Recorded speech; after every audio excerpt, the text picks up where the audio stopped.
3 years back నేను మా friend వాళ్ళ మదర్ అపోలో హాస్పిటల్‌లో జాయిన్ అయ్యుంటే హార్ట్ అటాక్ వచ్చి నేను అక్కడ వెళ్లి చూడడానికి వెళ్ళాను.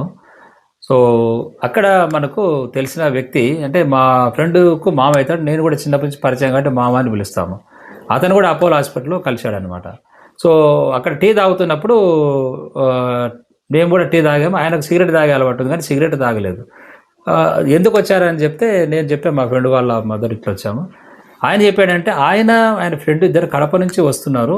సో వస్తే మార్గ మధ్యంలో శంషాబాద్ దాటినాక ఫ్రెండ్కు కూడా స్మోకింగ్ అలవాటు ఉంది. సివియర్ హార్ట్ అటాక్ వచ్చింది. తీసుకొచ్చి అపోలో హాస్పిటల్లో అడ్మిట్ చేశాడు. 2 రోజుల నుంచి కన్ఫ్యూజన్గా ఉంది. బ్రతుకు చనిపోతాడనే చాలామంది డాక్టర్లు చెప్తారు. హోప్స్ లేవని చెప్తున్నారు. అంత సివియర్ మ్యాసివ్ హార్ట్ అటాక్ వచ్చింది.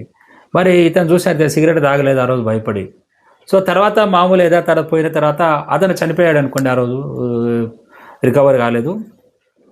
మరి ఆ సంఘటన చూసిన ఇతను మాకు తెలిసిన వ్యక్తి సిగరెట్ మానేయచ్చు కదా, కొద్ది రోజులు మానేశాడు. తర్వాత మళ్ళీ మొదలు పెట్టాడు. చివరకు లాస్ట్ 10 రోజుల కిందట ఈ వ్యక్తి కూడా ఇది మాకు మామ అంటున్నాడు, ఈ వ్యక్తి కూడా హార్ట్ అటాక్ వచ్చి చనిపోయాడు. సో మరి చూడండి, అది తన దాకా వస్తే తెలియదు. ఎందుకంటే అక్కడ హార్ట్ అటాక్ ఫ్రెండ్కి వచ్చింది, మానలేదు. అప్పుడే మానేసింటే జీవించేవాడు. ఇప్పుడు ఆయనకు హార్ట్ అటాక్ వచ్చి చనిపోయాడు. డాక్టర్లకు ఎందుకంటే పల్లెటూరులో ఉన్నాడు, ట్రీట్మెంట్ కూడా అందుబాటులో లేదు. చాలా సివియర్ మ్యాసివ్ హార్ట్ అటాక్ వచ్చింది, చనిపోయాడు.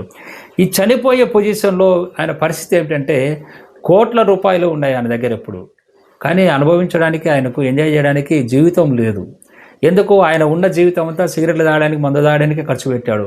ఎంతో కష్టపడిన వ్యక్తి ఈరోజు ఆయన ఉన్న స్థలాలు, పొలాలు రేట్లు పెరిగి, రియల్ ఎస్టేట్ బాగా పెరిగి వాళ్ళ ఊరిలో కోట్ల ప్రాపర్టీ దగ్గర వచ్చి సందర్భంలో చిన్న వయసులోనే అతను పిల్లలు కూడా చిన్నగా ఉన్నారు. చిన్న వయసులోనే ఈ హార్ట్ అటాక్ వచ్చి చనిపోయాడు. కాబట్టి మిత్రులారా, మీరు గుర్తించండి, ఒకసారి జీవితం పోతే మనకు రాదు, తిరిగి రాదు.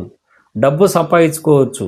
కాబట్టి మీరు ఇటువంటి వ్యసనాలు ఉన్నట్లయితే స్మోకింగ్ కానీ, ఆల్కహాల్ కానీ ఇవి ఏ రూపంలో ఉన్న వాటిని స్టాప్ చేయండి. స్టాప్ చేయడానికి కష్టమైనప్పుడు మా డీఅడిక్షన్ క్లినిక్లో counselling and homeo deaddiction therapy ద్వారా మీరు వ్యసనాలను మానుకోవచ్చు.